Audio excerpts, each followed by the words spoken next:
بسم اللہ الرحمن الرحیم۔ معزز ناظرین، السلام علیکم ورحمۃ اللہ وبرکاتہ۔ امید کرتا ہوں تمام احباب خیر و عافیت سے ہوں گے۔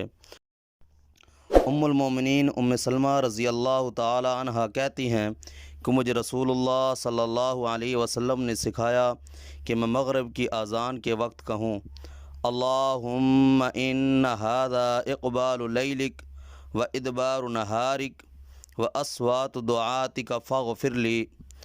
اللہم ان ھذا اقبال لیلک و ادبار نہارک واصوات دعاتک فاغفر لی۔ ترجمہ ملاحظہ فرمائیے: اے اللہ، یہ تیری رات کی آمد اور تیرے دن کی رخصت کا وقت ہے، اور تیری طرف بلانے والوں کی آوازیں ہیں، تو میری مغفرت فرما۔ آمین۔ جزاک اللہ۔